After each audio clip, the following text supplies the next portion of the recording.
So let's talk through some indicators of army performance in Warhammer 40k, and after a few weeks of tournament data, which are the armies that are looking like they're on the bottom end of the pile.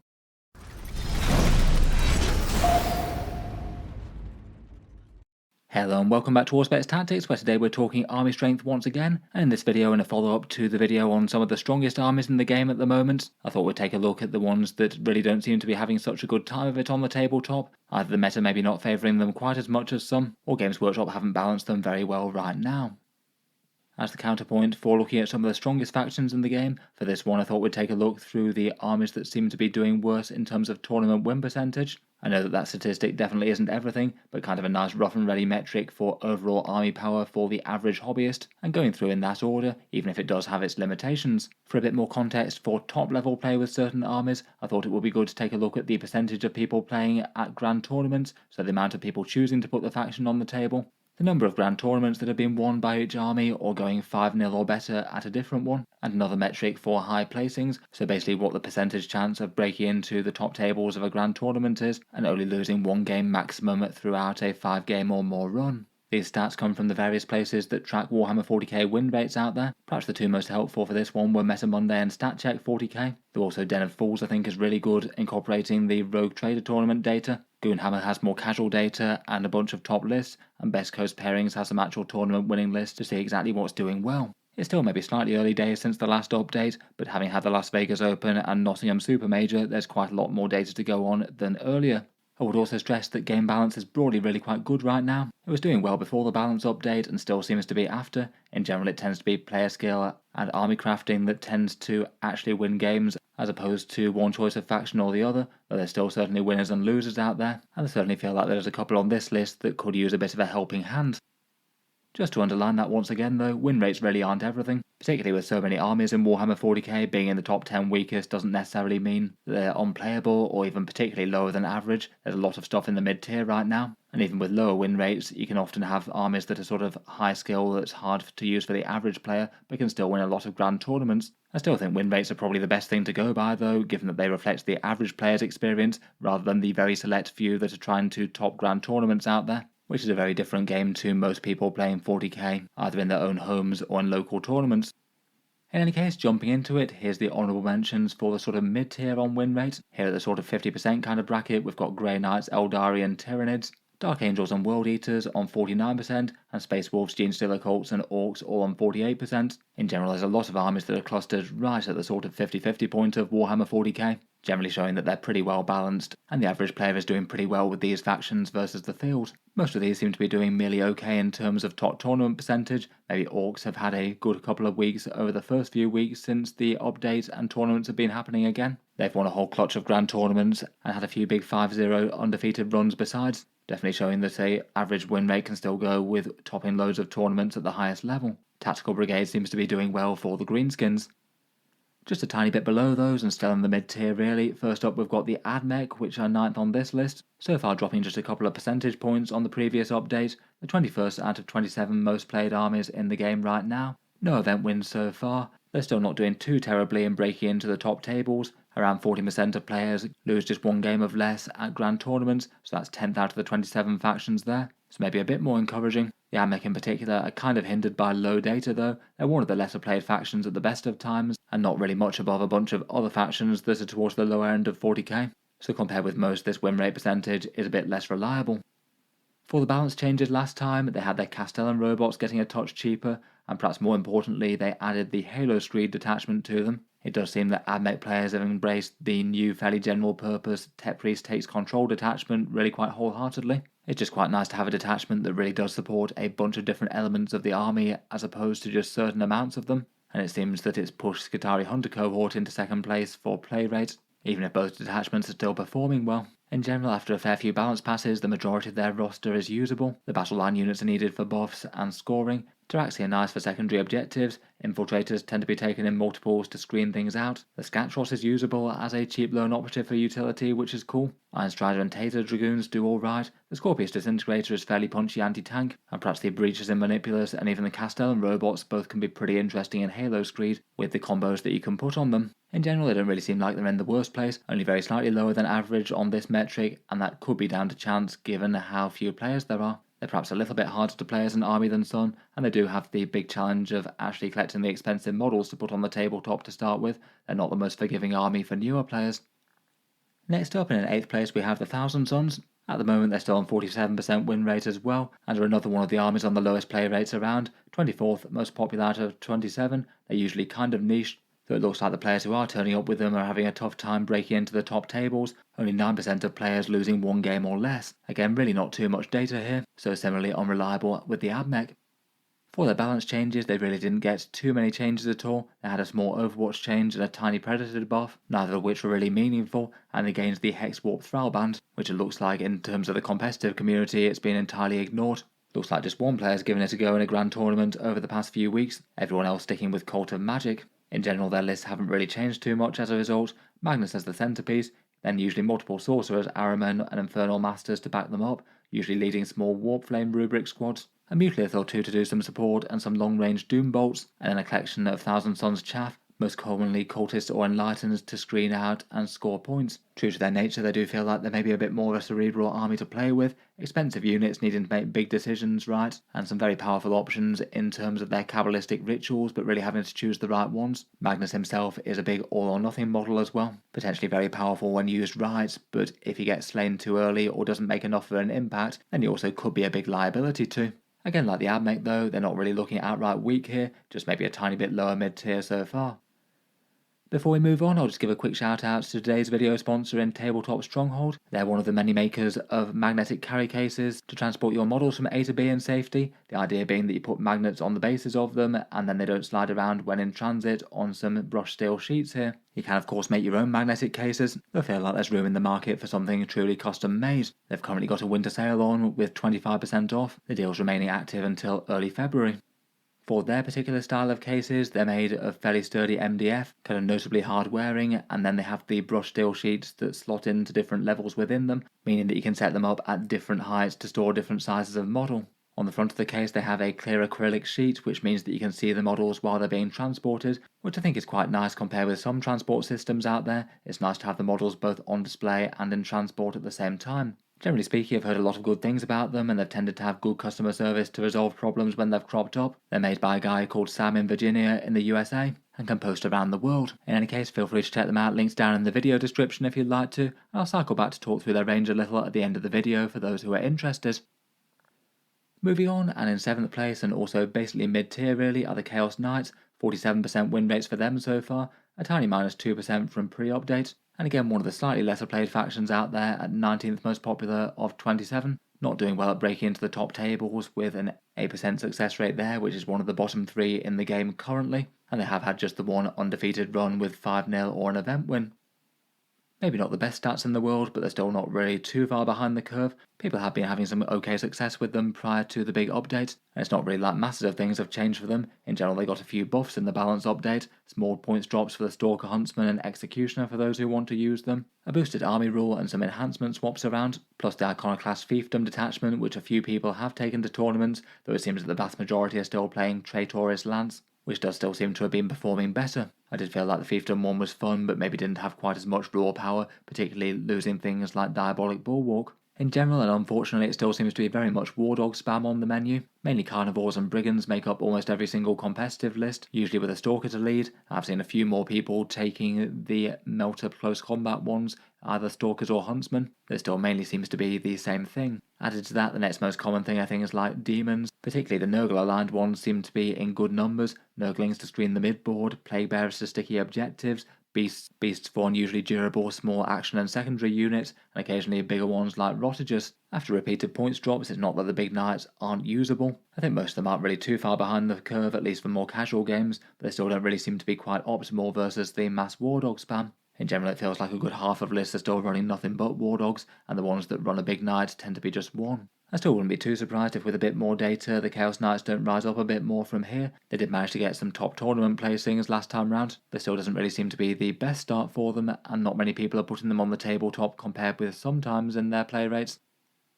Next up, and dropping just a little bit down on the win rate percentages, there's the leagues of Votann, who are on 46% right now. It doesn't look like they've started the new year particularly well, with around about a 5% drop compared with last time. Again, they're not super popular to run at big tournaments, just slightly ahead of Chaos Knights with 18th. They've had one undefeated run of 5-0, I think it was at the Las Vegas Open, I want to say. And again, are struggling to break into top tables. 9% of their armies are managing to do so, again on the lowest end of the 40k spectrum, 23rd out of the 27 armies. I'd say their balance changes probably amounted to a small nerf. Their Thunder King got a little bit cheaper, and they gained their Einhir Hearthkin Hearthband, but that was a particularly badly received Grotmust detachment and just felt flat weaker than the regular one. Probably the biggest deal for them was Armour of Contempt being nerfed, which did hit the Einhir Hearthguard kind of hard as they were mainly relying on their 2+ armour saves to keep them safe, and now they won't be quite as safe against a bunch of focused enemy shooting. The same for the Land Fortress, which quite liked it. As best I can tell, taking a look at Meta Monday's lists, it seems that only a couple of people have tried out the Hearthband so far, though didn't get any wins with it. I'm still kind of surprised that they dropped quite this much by these balance changes. It could be partly just due to early data. It just seems unlikely they would have dropped from around about 50 to around 46% on the Armour of Contempt's nerf alone, really. In any case, army lists for these guys have been fairly stable for a while now, usually going heavy on the Sagittars with the high las beam cannons, offering exactly 2 land fortresses with the conversion beamers, perhaps some scary stuff jumping out of them. Normally 1 unit of Jaegers and a couple of units of Pioneers, and some Berserks and Hearthkin to fill the Sagittars. There do perhaps seem to be a few less people putting Einhir Hearthguard on the table after the Armour of Contempt nerf though. Perhaps their biggest weakness in 40k is just not really having so many sneaky tricks or movement shenanigans and things like that compared with a bunch of other armies, just tending to roll up to you and deal a lot of raw damage and defense, which doesn't help them out so much for top level play, and they generally tend to be regarded as not really all that easy to win grand tournaments with when they're sort of balanced. I guess they're most certainly waiting on their 10th edition codex right now and don't have a vast amount of datasheets to fall back on in their codex or different viable playstyles. Hopefully they'll get another release wave full of fun kits at some stage. Next up, and also looking maybe a little bit more on the low-mid sort of scale, is the Tau Empire. They're ranked 5th here. Their win rates are around 46%, which has dropped 3% on the previous update, though people are still putting them on the tabletop a fair bit. They're generally a popular faction, though are being played 11th most popular of 27 there. That's not really standout for them really though. The average player doesn't seem to be doing great at breaking into the top tables, with only 10% getting there, though they have done quite well at the absolute top of tournaments, with 4 event wins or 5-0 undefeated runs so far, and using a few different detachments. The big nerf that the Tau got when the balanced data slate was their 3-inch drop stratagem in Retaliation Cadre being toned down. It became 6 inches and prevented you from getting fusion within 6 inches, or triggering the extra AP buff. They gained the auxiliary Cadre formation as well, which does seem to be an adequately strong detachment, though not really outcompeting the rest. It was definitely bad news for the Retaliation Cadre though, which was generally seeming like it was the strongest performing one for players prior to the update. Though I guess now Games Workshop have shifted the detachment rule a bit, at least you'd be able to get the AP out to 9 inches, though you still can't deep strike fusion right in close. In general though, despite the army having some slightly lower win rates, their detachments are perhaps some of the most impressively balanced in all of Warhammer 40k right now. Literally all of them are being used in at least fairly good numbers: Montcar Cawion, Retaliation Cadre, Kroot Hunting Pack, and the Auxiliary Cadre. The Kroot one is still understandably the most niche, and Retaliation Cadre have been performing the worst in terms of win rates since that 3-inch deep strike change, though I guess we don't know if the buff to the detachment rule will help with that at all. In general, between the detachments, there's at least somewhere that you can use just about every unit in the codex and it'd be fairly strong. Some things tend to be staples like stealth suits, guiding with their big rerolls and are just sort of necessary, but otherwise most of their damage dealers can work well. Things like Hammerheads, Skyrays, Broadsides, Riptides, and Ghost Kills, all nice big chunky suits with some big firepower in their own way with advantages and disadvantages. Commanders and Crisis suits tend to be pretty common, and particularly spammed in Retaliation Cadre. Devilfish Breachers do well in Montcar and Cawion, Kroot maybe being a little bit on the niche side outside of their dedicated detachments, but do rather well inside them. Overall it seems that at least for the average player they're just lacking a little bit of strength compared with normal. They can often just be a bit more of a challenging army to play. Units that are at least fairly hard hitting but also have to make big decisions as to how aggressively they push up. They can't afford to just surrender the mid-board for turns and turns, but also just can't afford to push up too early and get everything killed either. Seems like they could do with at least a little bit of extra strength, though in general their internal balance is fairly impressive. Next up, and ranked down on 45%, we've got the Black Templars. Again, a lower play rate army, around about 20th most popular out of the 27. They've had 2 event wins or 5-0 undefeated runs, and again aren't doing so great at breaking into the top tables, ranked 18th out of the 27 factions there. For the balance changes, they had all the big Space Marine things. Armour of Contempt was nerfed, there were a bunch of improvements to the core Space Marine datasheets, they fixed the repulsor points for them, and against the Wrathful Procession detachment, though kind of as I was expecting, it seems that everyone's stuck with Righteous Crusaders. Wrathful Procession did seem kind of just similar but slightly worse. I guess they can also have the option of doing weird things with running none of their own unique datasheets and just running core Space Marines but with Righteous Crusaders if you want boosted oath for +1 to wound. After lots of points increases, most of their unique units just feel a touch more mid than they did before. For stronger stuff, Sword Brethren or the Emperor's Champion and Helbrecht can still pretty much kill whatever they're pointed at, but they cost a lot of points and aren't really all that tough to kill in return. Impulsors with multi-melters can be fairly nice for the delivery for them. Otherwise, big Crusader squads or Terminator Assault squads can do well with 10 Houses Bones for a 5+ feel no pain, or Grimaldus for the Crusader squads. Big Death Star style Space Marine units didn't really enjoy the Armour of Contempt's change all that much though, and the big Crusader squads are definitely charged at a massive premium. And otherwise they can have unusually punchy tank forces with some multi-melters bolted to a bunch of gladiators and things. Overall, it feels like maybe their unique units are just lacking in a bit of strength. I felt like some of the previous nerfs to them just went a bit far to the big Crusader squads and some of their characters, perhaps particularly in the context of core Codex Space Marines getting boosted oath and Space Wolves having very similar detachment rules that might just sometimes do what they do a bit better. I feel like the Black Templars have room to gain a bit of ground or power in some way. Still not exactly crazily far behind, and some people are managing to make them work, but maybe could do with a small boost, I think. Next up, and perhaps doing a little bit worse than I was expecting in the hands of the average player, are the Chaos Space Marines. It looks like they've got average win rates of around about 44% at tournaments at the moment, a big -5% on previous updates, and unlike a lot of the other things on the list, it's not like we're really lacking data for them quite as much. They're the 6th most popular faction out of the 27. Otherwise, in terms of people breaking into the top tables, it's only around 10%, again one of the lowest ratings out of the factions of 40k there. They have had a few 5-0 undefeated runs or event wins, 3 of them there, though I would still take that in the context of them being really quite a well-played faction. They are being played a lot more than most of the other factions we've talked about so far, so having more event wins maybe isn't unexpected just on that alone. For the balance changes, they broadly stayed kind of similar to where they were. They had the Armour of Contempt's nerf that didn't help raiders or veterans of the Long War. In theory, they've got a bit of help with Creations of Bile, which does seem to be a detachment that people have been embracing. Melee Rush Chaos Space Marines getting some wins and games in for people. In terms of detachments being played, there's really quite a mix of them. The most played one seems to be the Creations of Bile, with Renegade Raiders now placing second, and veterans Packbound and Soulforged all having representation. Chaos Cult as well still being embraced by a few and doing okay as per normal there. Again, after several balance passes, I feel like there's a bit less gap between some of the weaker units and stronger units. Lots can be alright in the right detachment. Chosen and Legionaries tend to be a staple, usually with Lords for a massive amount of fighting. At least some cultists are kind of hard to pass up for cheap units with sticky objectives, and allied nerdlings can be good to screen the midboard. For some all very heretical fire support, Vindicators are really popular, Obliterators are nice too, and can be alright in creations if you roll the ballistic skill one. And Predator Destructors and Annihilators are both nice enough fire support. In the creations list beyond the Chosen, Bile himself is really popular, as are Possessed, Warp Talons and Terminators, though basically any other melee goodness that you can put on the table is rather nice. It does seem though, at least for the first few weeks, and with quite a bit of game data to go on, it looks like the Renegade Raiders and Creations of Bile aren't reliably having a whole ton of success for people. I do kind of feel like Creations of Bile is maybe a little bit unreliable with the army rule, even with Bile's rerolls. The army might be a little bit skewed to damage rather than defense as well, given everything paying a premium for the Dark Pact advantages. In any case, unless Chaos Space Marines are expected to rise up a fair bit over the next few weeks or so, maybe implies they could use a little bit of a helping hand whenever Games Workshop update the game next. Next up, and in second place, are the Sisters of Battle, which I think just about everyone could have predicted given the last balance update. They've dropped all the way down from around 50% to roughly 42% win rate, a big -8 from before. And out of the armies in the game, they're the 25th most popular out of 27. They're usually one of the more niche collective factions that have been at least somewhat popular in tournaments recently, having a fair bit of strength post-Codex, but very few people are choosing to put them on the table right now. It looks like they've had 0 event wins or undefeated runs, and also one of the very lowest scores for top table placings at 22nd out of the 27 factions.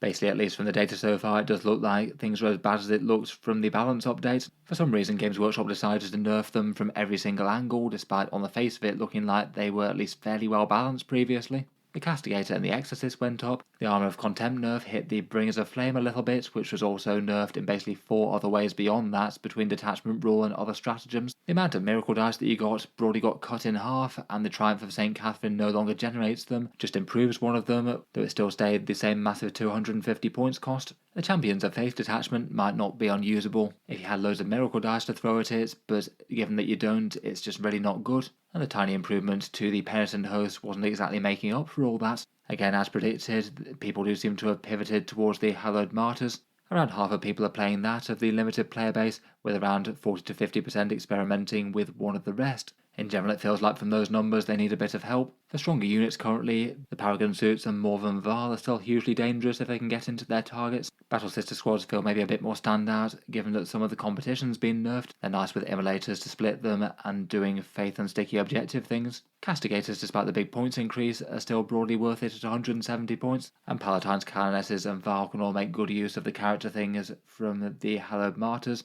and small units are quite nice to have on hand to be able to soak up all of the enemy melee with that stratagem. It feels like the majority of units are kind of usable, but they've just had some massive core power nerfs, to the point where the army as a whole just seems a bit underpowered. I feel like overall Games Workshop could probably undo the vast majority of the changes they made last time round, and it wouldn't cause problems. Whatever they do, they could do with a helping hand though. Finally, last and unfortunately least are the Imperial Agents, and while the rest all have win rate stats, these guys kind of don't, as they're so low player numbers they're utterly meaningless. Looks like only 6 players took them to grand tournaments over the past few weeks, one of them managing a 4-1 with Imperialis fleet, which is impressive. And looking at the slightly more casual orientated RTT stats from Den of Fools, that has them at around about 51% win rates, but even that's based on a tiny number of games. It seems that even Deathwatch, the next lowest and kind of famously niche in 40k, are being played around about 5 to 10 times as much. Basically the only people who seem to be playing these are ones who are trying to make them work to give themselves a challenge.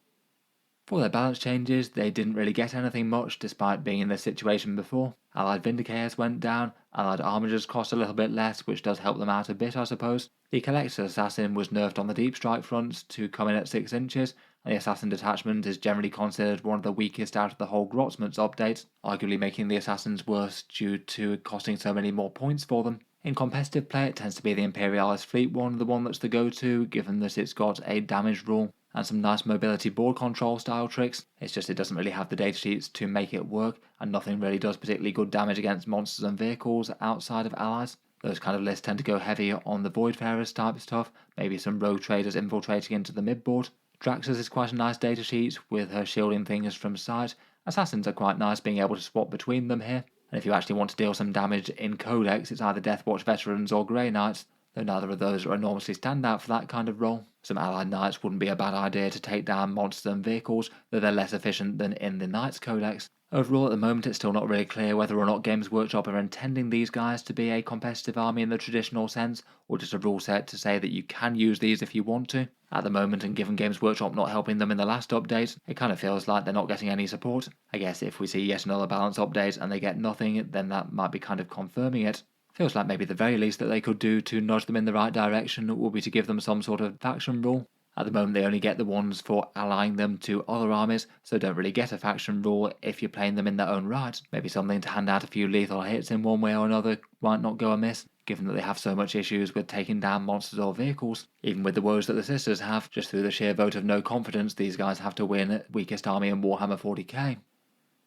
In any case, just rounding up the numbers, here are the bottom 15 win percentages right now. Obviously quite a lot of armies really quite close together in the midfield, and with a few more weeks of data, I'll expect things to wiggle up or down a little bit. At least the majority of factions are pretty balanced versus each other, and certainly in more casual games. Here are the armies that are least likely to be able to break into the top tables of tournaments, at least with the data so far. Looks like World Eaters are bottoming that out for some reason right now, even if their win rate isn't really too bad. Otherwise, Chaos Knights, Chaos Marines, Leagues of Votann, Sisters and Thousand Sons. People turning up to the tournaments don't usually tend to have a particularly good success rate with those and doing well.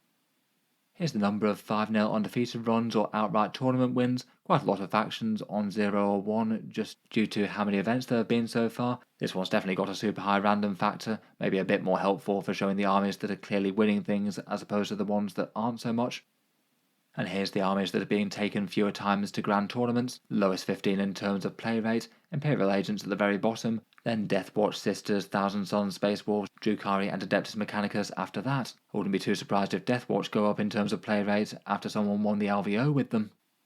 In any case, let me know your thoughts as to the armies featured and the other ones in 40k. Are these really on the weaker end of the 40k spectrum? Or are some of them high-skill armies that just need a bit more talent to get them to the top? And what, if any, buffs should Games Workshop be handing out the next time round to try and get these more into the mid-tier? As always, I look forward to all your thoughts and comments down below.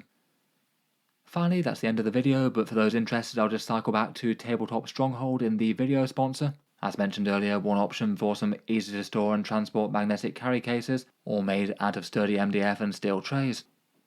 For the layers of models that you can fit in them, here's the rough tray capacity. If you load them fully, then around about 90 odd infantry or 30ish Terminators, and you could fit an entire squadron of Armiger Knights here if you wanted to. You might not want to load them quite this full, but it shows their max capacity, I guess. For their different options, they've got a mag case mini, £72, $75 or €85. That includes shipping included in that, though depending on your location around the world, it might add some VAT and sales tax or import duties, and that varies country per country. This smaller case is aimed more at sort of skirmish style armies. They can fit a hefty number of Terminators and a couple of great big tanks on the bottom if you want to. Here's their more standard size medium mag case. This one's £114, $120 or €135. That's the sale price for the around 25% off. This one should be able to fit a good number of medium-sized armies. It's quite a tall case, as you can see by the Chaos Knight on the bottom shelf of it. It can fit some tall models on the bottom and then some ranks of infantry and things higher up. I'll leave the dimensions for them on the screen. Finally, there's a really big one, and this is the XL one that has the additional sheets in it. £237, $250 or €280. There is a cheaper one that doesn't have quite as many steel trays. This one's essentially two of the previous attached together, all for one enormous box that can handle the vast majority of fairly large armies. In any case, a big thank you to them for sponsoring the video. Feel free to check them out, links down in the video description if you'd like to take a look at what they've got. Plenty of other good makers of cases available as well as kit bashing your own if you'd like. In any case, I'll leave that one there for now. Feel free to subscribe to Auspex Tactics if you'd like to see more like this. I'll certainly keep the regular 40k videos coming, with new ones out just about every day. If you'd like to support the channel, then Auspex Tactics does have a Patreon page as well. You can find that linked in the video description if you'd like to help keep the videos coming. And there's the 40k discount retailers link below as well, where any sales from them help to support the channel there too. In any case though, an enormous thank you for listening, and I'll hope to see you guys next time.